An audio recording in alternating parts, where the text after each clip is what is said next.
संसार का मंत्र क्या है, संसार की वास्तविकता क्या है, वो सुनिए।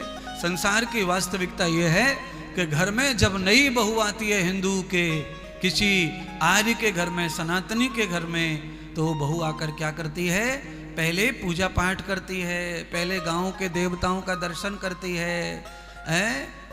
गांव में पहले उसे बहू को घुमाते हैं, पूरे देवताओं के मंदिरों के सबके दर्शन करवाते हैं, चामड़ पे ले जाते हैं, देवी पे ले जाते हैं, पेड़ पौधों के भी दर्शन करवाते हैं। जो कुछ भी गांव में मान्यता है, नई बहू से वो सारी मान्यताओं को पूरा करवाते हैं। अब जब से पढ़ाई लिखाई ज़्यादा आ गई है, तब से वो सब मान्यताएं, पूजा पाठ जो है समाप्त हो रहे हैं, खत्म हो रहे हैं महाराज।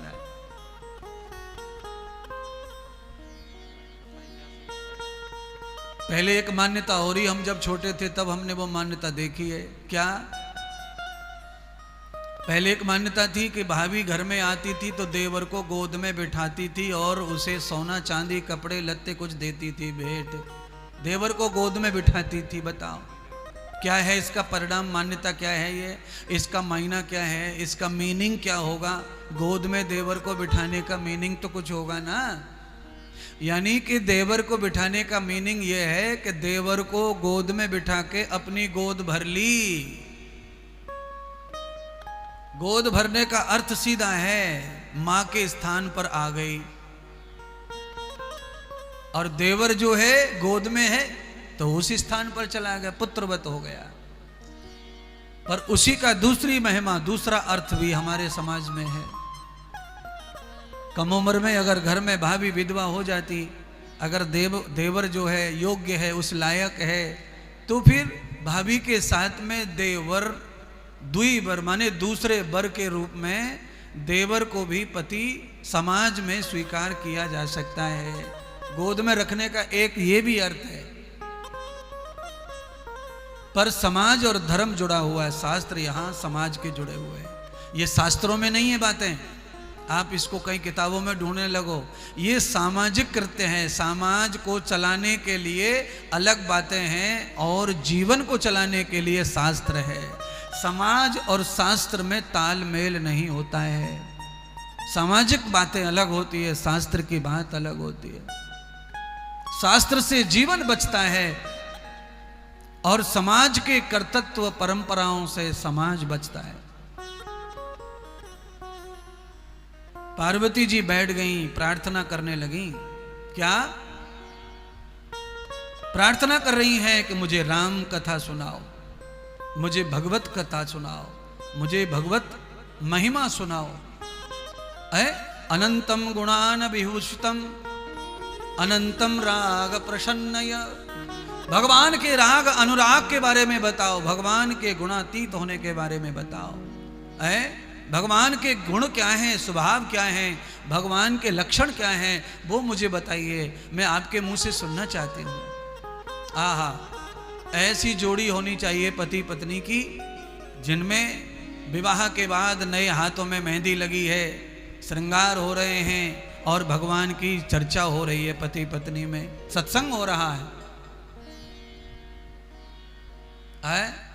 बड़ा कठिन है अब ऐसा होना तो इस युग में, इस युग में बहुत कठिन है। इस युग में क्या हो रहा है, हाथ में मोबाइल लगा हुआ है, शादी हुए अभी 3 दिन पहले शादी हुई है, लड़की कह रही है मेरा हाथ पकड़ो, सेल्फी लेनी है, तो हाथ पकड़ के नीचे लटक जाती है पहाड़ पे, और ऊपर से पति खींच रहा है, नीचे लटक रही है, हिल रही है और कह रही है सेल्फी लो सेल्फी लो सेल्फी लो। ये हाल है। बोलिए अब क्या करेंगे शादी का? विवाह का महत्व समाप्त हो रहा है, लग्न का महत्व समाप्त हो रहा है। अब क्या रह जा रहा है? गंधर्व रह जा रहा है। 8 प्रकार के विवाह होते हैं, उसमें से सबसे निकृष्ट विवाह यही है, अधम कोटि का विवाह है ये, जो कलयुग में बिरले प्राणी को सौभाग्य मिल रहा है विवाह करने का, बाकी तो सब गंधर्व विवाह कर रहे हैं। उसका परिणाम ठीक नहीं रहता है, उसका परिणाम अच्छा नहीं रहता है। ऐसा विवाह करने से राष्ट्र का निर्माण नहीं हो सकता, समाज का निर्माण नहीं हो सकता। आप कल्पना कर लेना, इस प्रकार के विवाह का परिणाम अच्छा नहीं आएगा। पार्वती जी का जो विवाह है वो कैसा है महाराज।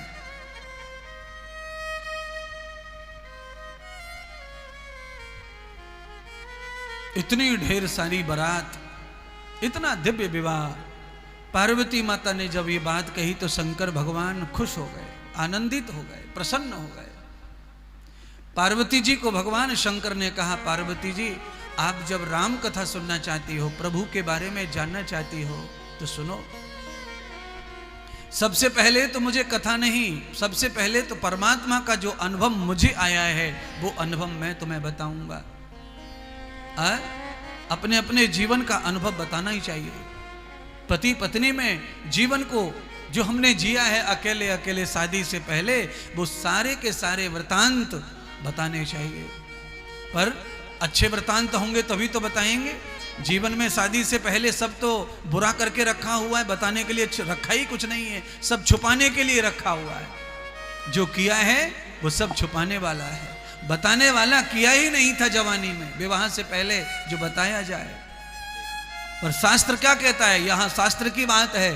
शास्त्र यह कहता है कि जीवन पर्यंत आपने जो जिया वह विवाह के बाद कहो, बताओ।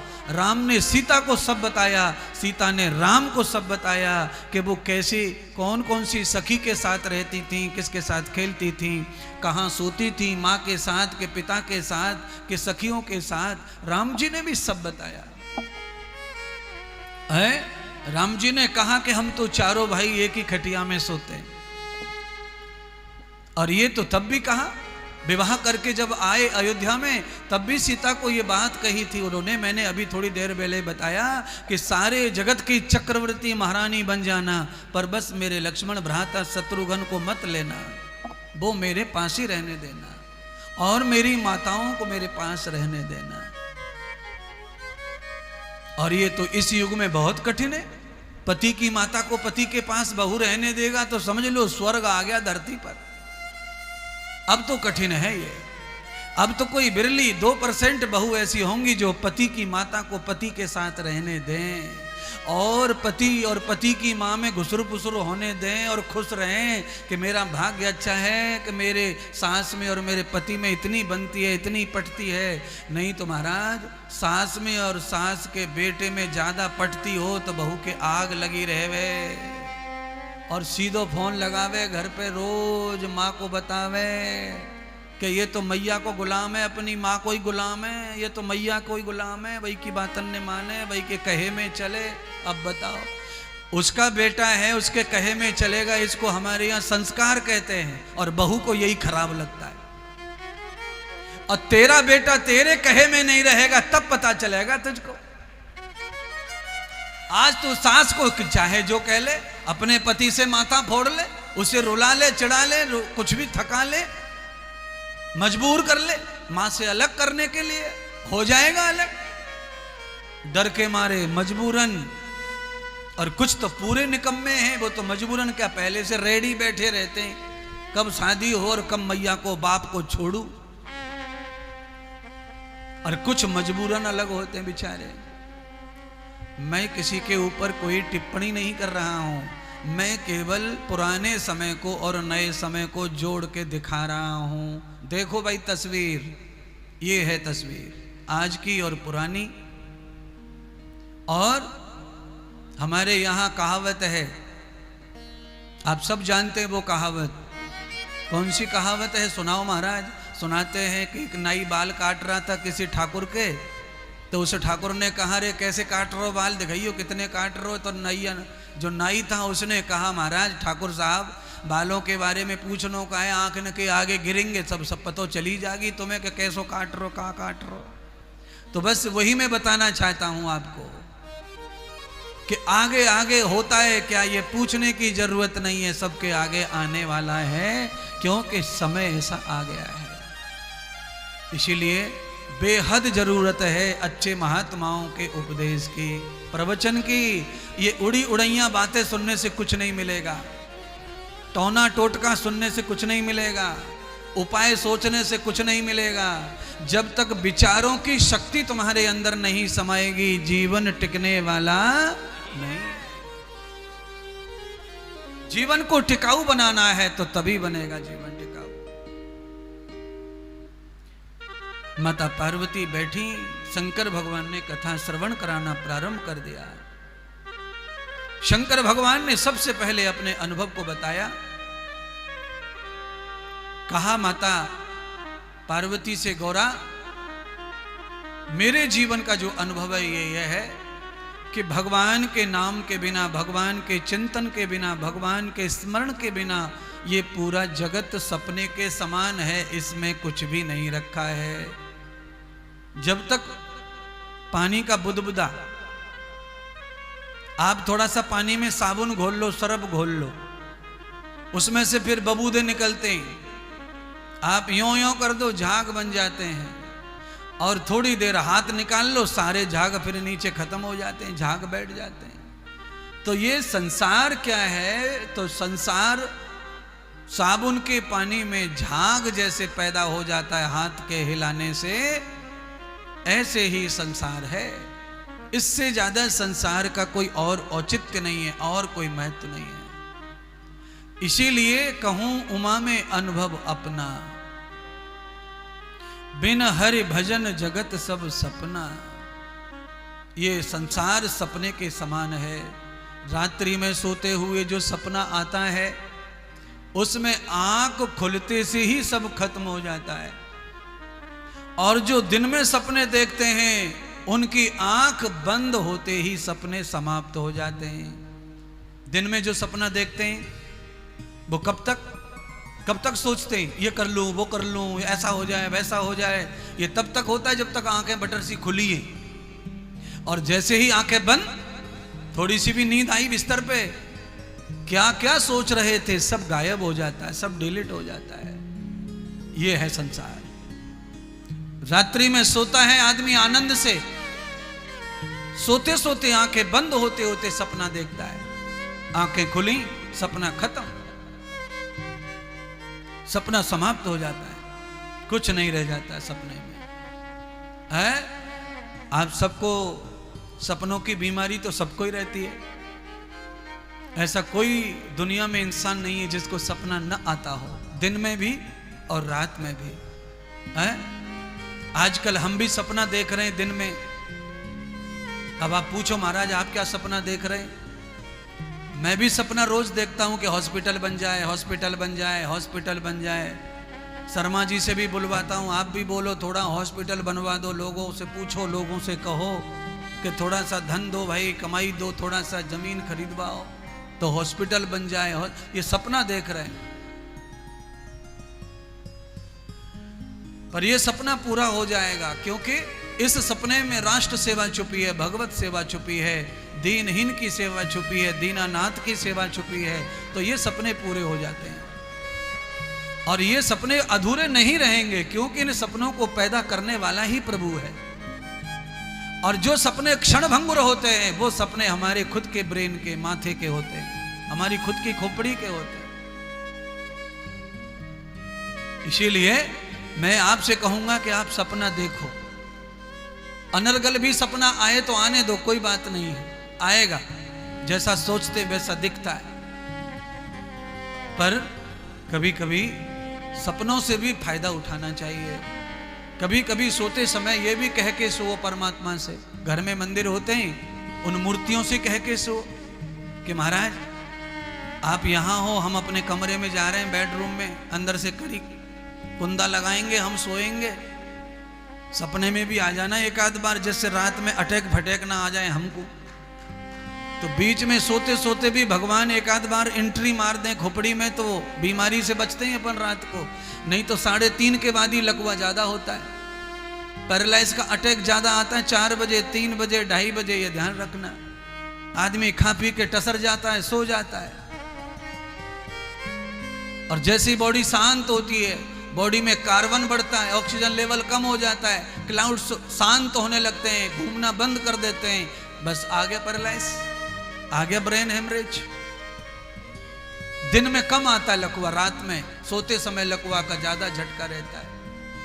दिन में कम मात्रा में आता है, कम लोगों को आता है, क्योंकि दिन में आदमी चलता फिरता रहता है तो क्लाउड्स हिलते रहते हैं, खून भी इधर उधर चलता रहता है। रात में जब सो जाते हैं तो गाढ़ा जो खून है, बैड कोलेस्ट्रॉल है, जिसका ध्यान ही नहीं था, सालों से चल रहा है, समझ में नहीं आया, तो छोटे छोटे टुकड़े बन जाते हैं, उसके क्लाउड्स बन जाते हैं, गांठें बन जाती हैं, और वो सोते समय जम जाती हैं। तो एक आध माथे में जम गई तो आ गया लकवा। तो इसीलिए रात को भी प्रभु से थोड़ा सा प्रार्थना करके सोना चाहिए, है? करना चाहिए ऐसा। दिन में नहीं तो रात में, आप जब फ्री हो तब आओ, पर जीवन में दिन में एक आध बार हमारे पास आते रहो, प्रभु से ऐसी प्रार्थना करते रहनी चाहिए। बोलो सद्गुरु भगवान की जय। एक गाना मुझे याद आ गया है, आप सबका ही है वो, मेरा तो है नहीं, आप सब गाते रहते हैं। गाओ, फिर गाओ, गा लीजिए उस गाने को, सब मिलके गाएंगे। और पीछे वालों से सौगंध है, पीछे वालों को तो गाना भी पड़ेगा और नाचना भी पड़ेगा।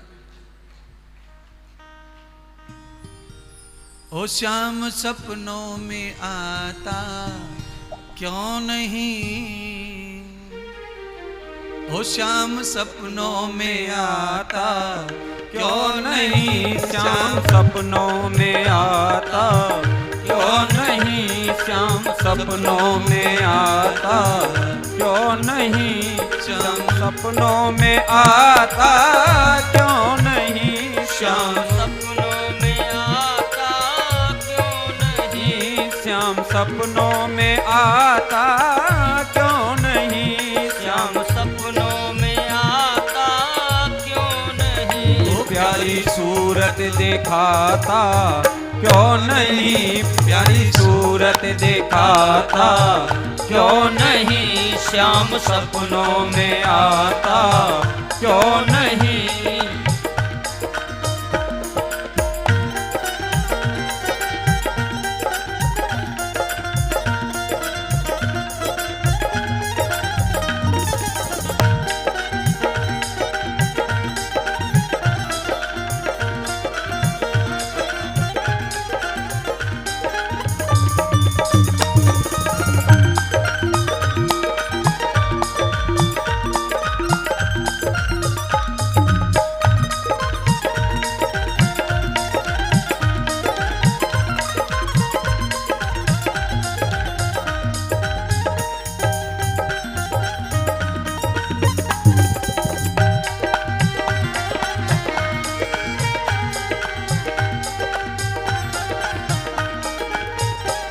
मेरा दिल तो दीवाना हो गया, मेरा दिल तो दीवाना हो गया, मेरा दिल तो दीवाना हो गया, मेरा दिल तो दीवाना हो गया, मेरा दिल तो दीवाना हो गया, मेरा दिल तो दीवाना हो गया, मुझे सूरत दिखाता क्यों नहीं, श्याम सपनों में आता क्यों नहीं, श्याम सपनों में आता क्यों नहीं, श्याम सपनों में आता क्यों नहीं।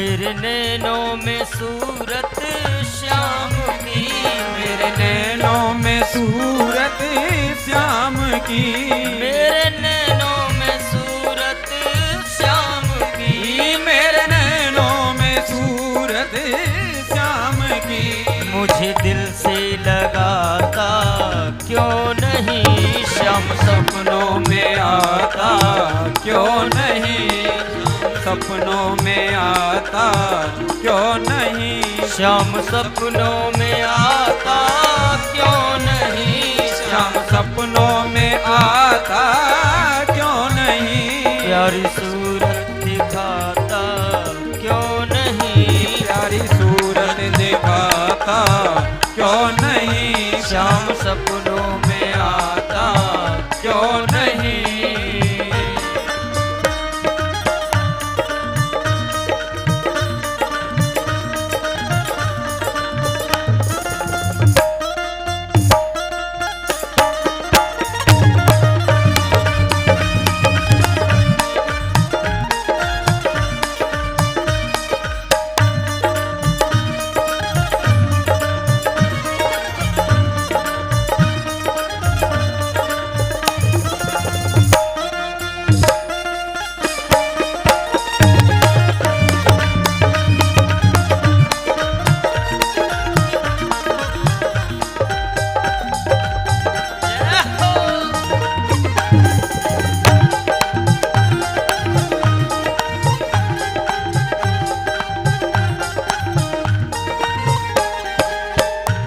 तेरे प्यार में आधा पागल हूँ, तेरे प्यार में आधा पागल हूँ, तेरे प्यार में आधा पागल हूँ।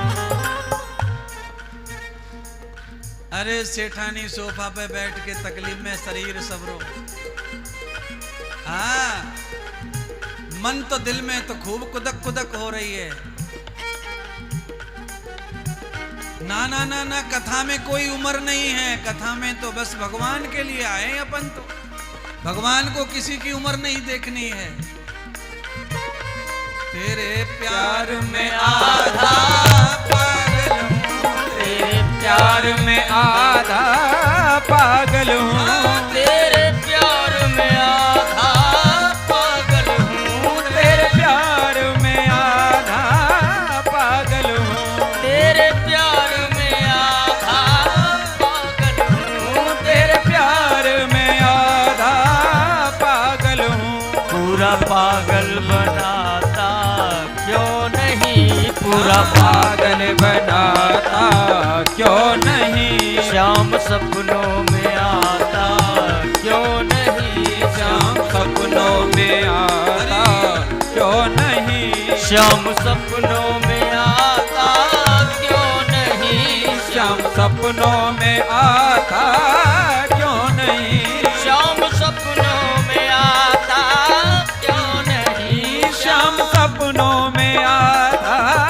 क्यों नहीं, प्यारी सूरत दिखाता क्यों नहीं, प्यारी सूरत दिखाता क्यों नहीं, श्याम सपनों में आता क्यों नहीं, श्याम सपनों में आता क्यों नहीं, श्याम सपनों में आता क्यों नहीं, श्याम सपनों में आता क्यों नहीं, श्याम सपनों में आता क्यों नहीं, क्यों नहीं, श्याम सपनों में आता क्यों नहीं, श्याम सपनों में आता क्यों नहीं, श्याम सपनों में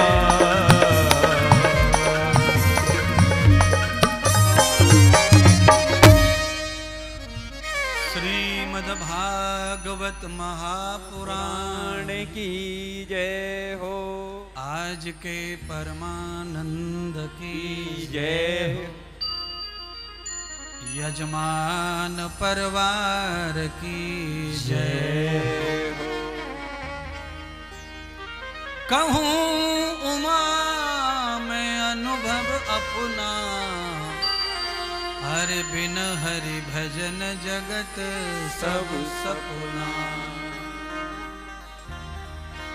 पार्वती माता, महादेव जी ने भगवान के गुण और स्वभाव का व्याख्यान किया। माता पार्वती ऐसी कथा में खो गई कि उनको बाहर की सुध बुध ही नहीं रही, और बस उस सुध बुध के चक्कर में पार्वती माता गैर होश हो गई, यानी कि निद्रा में चली गई।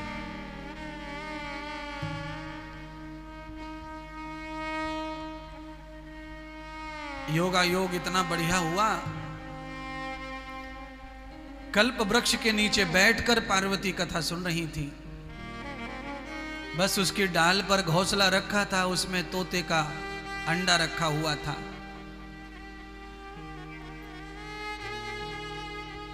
सौभाग्य अंडे का कि भगवान के हर शब्द अंडे को सुनाई पड़ रहे बालक के रूप में।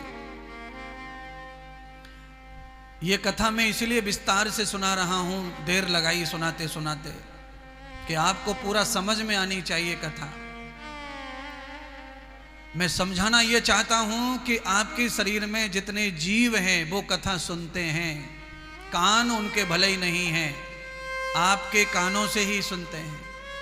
क्योंकि गर्भवती महिला का जो बालक है वो अपने मुंह से खाता न पीता, जो उसकी माँ खाती पीती है उसी को वो माँ की नाभि से अपनी नाभि में ग्रहण करता है, नड़ से नड़ जुड़ जाता है।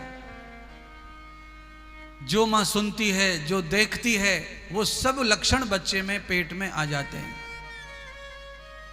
इसीलिए हमारी व्यासपीठ पे थोड़ा ज्यादा चर्चा होती है गर्भवती महिला के बारे में।